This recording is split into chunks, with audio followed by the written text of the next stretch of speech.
and I got the pyramid of capitalism here.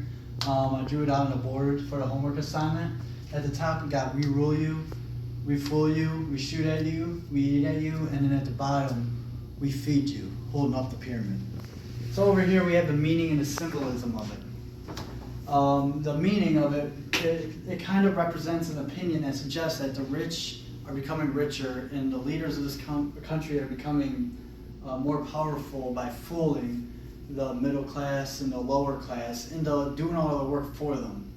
So on this side, I'm kind of just going to present it to you in that kind of opinion.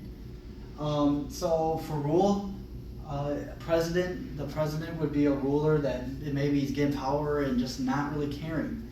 Congress, they're getting more power too as well, and they might work with the president.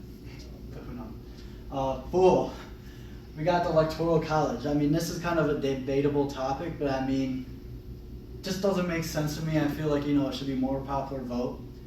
Not that it matters. The media, that's a huge tool to fool people these days. I mean, it's huge. Like, we got media telling people this on this site or this on this site, and it just kind of really has a big influence on political view. It might be making people more ignorant. Some believe that it might be informing people, but a lot of it's actually misinformation. We got to shoot at you. Back in the day, this might have been like army intervention or other kind of government regulated shooting, but to control people. But nowadays, it might be the police. So you see all the stuff on the news about the riots and stuff about the police, and that might be considered in there, but we'll go over more about that later.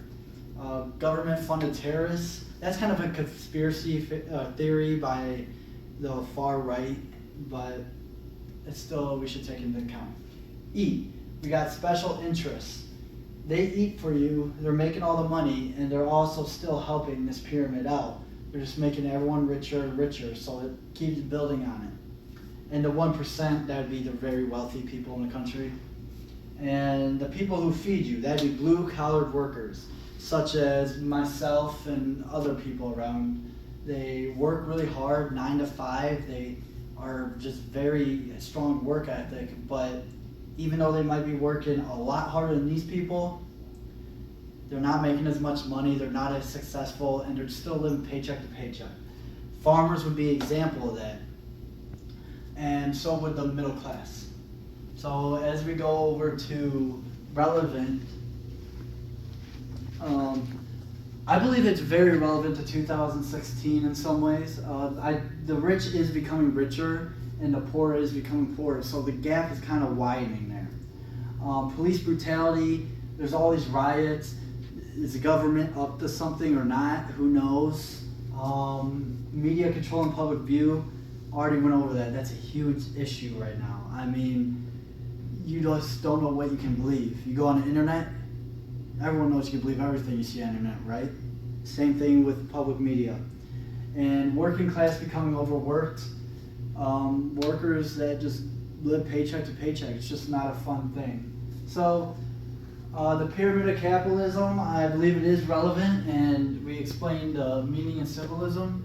So, yeah, cool. We're at MSU, and that's where I did this, so give me an A.